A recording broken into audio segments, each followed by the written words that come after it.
Doctor Mohammad Yunus sir এবং 18 কোটি মানুষ, আসসালামু আলাইকুম। বিশেষভাবে আমি আমাদের বর্তমান স্বরাষ্ট্র উপদেষ্টা জেনারেল জাহাঙ্গীর স্যার, যিনি বিডিআরের 3 বছর ডাইরেক্টর হিসেবে দায়িত্ব পালন করছেন। এর আগে জেনারেল ফজলু স্যার যখন ছিলেন বর্তমান তদন্ত কমিশনের প্রধান, উনি সিলেট আমরা যখন পাদুয়া অপারেশন করি একটি কথা দরবারে বলেছিলেন যে আমাদের 3 দিকে ভারত আর একদিকে বঙ্গোপসাগর, আমাদের 1 ইঞ্চি মাটি যদি ছেড়ে যায় তাহলে আমরা হয়তো বঙ্গোপসাগরে ডুবে মরতে হবে। কাজেই আমাদের জীবনের বিনিময়ও যদি হয় আমরা আমাদের মাতৃ এবং উনাকে আমি ওয়াল পার করে দিই, উনি চলে যায়। আমরা পিলখানায় সারাদিন অপেক্ষা করার পর আমি আমার ব্যাটালিয়ন অধিনায়কের সাথে যোগাযোগ করি, কর্নেল জাকির স্যার। তিনি বলে যে সব লোক যেহেতু বিভিন্ন ইউনিটে চলে গেছে, অনেকে আমরা শুনতেছি, তুমি আমার নিজ ইউনিটে চলে আসো। আমি ওয়াল পার হয়ে নিজ ইউনিটে চলে যাই। 1 মাস ইউনিটে থাকার পর আমাদেরকে ঢাকায় তলব করে। ঢাকায় তলব করার পর 3 মাস মিলিটারি ইনভেস্টিগেশন হয়। 3 মাসের ইনভেস্টিগেশনের পরে ব্রিগেডিয়ার ওবায়দুল্লাহ খান স্যার বিডিআরের উপপ্রধান ছিলেন, তিনি আমাদেরকে নিজ নিজ ইউনিটে অনেক লোককে পাঠিয়ে দেয় এবং লিখে দেয় যে উক্ত সৈনিক 25 এবং 26 ফেব্রুয়ারি সংশ্লিষ্ট ঘটনার সাথে জড়িত নয় বলে অত্র দপ্তর মনে করে। আমি নিজ ইউনিটে যাওয়ার পর একদিন পর আমার সিইও আমাকে লালমনিরহাট জেলা লোহাকুচি বিউপির বিপি কমান্ডার হিসেবে প্রেরণ করে। সেখানে যাওয়ার পরের দিন ভারতের সাথে ছোট একটা পতাকা বৈঠকের আয়োজন হয়।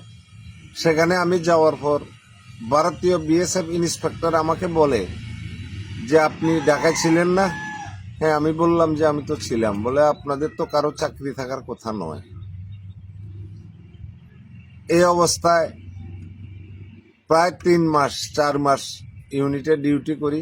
করার পরে আমাকে পুনরায় ঢাকায় তলব করে। ঢাকায় তলব করার পর আমাকে 36 রাইফেল ব্যাটালিয়নের কোর্টের সাথে সংযুক্ত করে। সংযুক্ত করার পর সবার বিরুদ্ধে সাক্ষী ছিল, কম বেশি সাজা হয়েছে, আমার বিরুদ্ধে কোনো সাক্ষী ছিল না।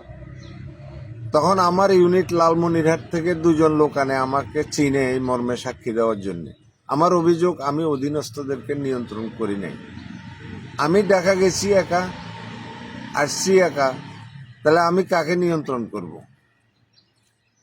এখন আমার প্রশ্ন হলো, আমি ইতিপূর্বে 2টার ইউনিয়ন করছি, তখন এই ইউনিয়নগুলোতে সন্দেহমূলকভাবে সকল অস্ত্রের বোল্ট খুলে রাখা হতো, কিন্তু এই 25 এবং 26 ফেব্রুয়ারি 2009-এর রিউনিয়নে এ ধরনের কোনো পদক্ষেপ গ্রহণ করে নাই, যেখানে বিভিন্ন গুঞ্জন ছিল। আমরা পরবর্তীতে বিভিন্ন উপায় জানতে পাই, কিছু সৈনিক যাদের বাড়ি একটা অঞ্চলে এবং যাদের সাথে বৈঠক করছে আওয়ামী লীগ নেতা, ওই সমস্ত লোকদের সাথে জেলখানায় আলাপ করে জানতে পারি ওরা নিয়মিত তাপস, নানক, শেখ সেলিম, সাহারা খাতুন, মির্জা আজম সহ অসংখ্য আওয়ামী লীগের নেতার সাথে দফায় দফায় বৈঠক করছে। তাহলে 44 রাইফেল ব্যাটালিয়ন বিদ্রোহীদের সাথে, হত্যাকারীদের সাথে সহযোগিতা করছে। তাহলে হত্যাকাণ্ডকারী, সহযোগিতাকারী ওই ব্যাটালিয়নের সিও কর্নেল শামস ছিলেন নিরাপত্তা কর্মকর্তা। তাহলে উনি কোথায় ছিলেন? সব সময় দরবারে অতিরিক্ত নিরাপত্তা প্রহরী নিয়োগ করে, তাদের তালিকা স্বরাষ্ট্র মন্ত্রণালয় প্রেরণ করা হয়। যদি কোনো দায় দায়িত্ব আসে প্রথম নিরাপত্তা প্রহরীদের উপরে আসে, কিন্তু ওই দিন কোনো নিরাপত্তা প্রহরী অতিরিক্তভাবে মোতায়েন করা হয় নাই। এই অবস্থায় কি করতে পারি আমরা? আমি 30 বছর চাকরি করছি, আমি বিদ্রোহী হব কেন? আমি তো আর কর্মকর্তা হওয়ার যোগ্যতা নাই। আমার যোগ্যতা যতটুকু আমি ঠিক ততটুকু পাইছি। আমি আসছি, আমি হয়তো পদোন্নতি পেয়ে সুবেদার বা সুবেদার মেজর হইতাম। এখন কোনো সাক্ষী নাই, কিচ্ছু নাই। তারপরেও অন্য জায়গা থেকে সাক্ষী ডেকে নিয়ে আসি, আমাকে সাক্ষী দিয়ে 3 বছর শাস্তি দিছে। তাই আমি তদন্ত কমিশন প্রধান স্যারের কাছে বিশেষভাবে অনুরোধ করব, আপনারা আমাদের এই বিষয়টা পূর্ণ তদন্ত যেভাবে করতেছেন করেন। সেদিন নিরাপত্তা প্রহরী কেন নিয়োগ করা হয় নাই, এই বিষয়টা খতিয়ে দেখেন। দেখার পরে সম্পূর্ণ ঘটনা আপনারা জানতে পারবেন। আমরা বর্তমানে কত নির্দয় নিষ্ঠুর অবস্থায় এলাকায় বাস করতেছি, সেটা বাসায় প্রকাশ করার মতো না। 30 বছর চাকরি করি আসার পরে আমার বাবা হারিয়েছি, আমার মা হারিয়েছি, আমি কাউকে দেখি নাই। বর্তমানে মানবতার জীবন যাপন করতেছি।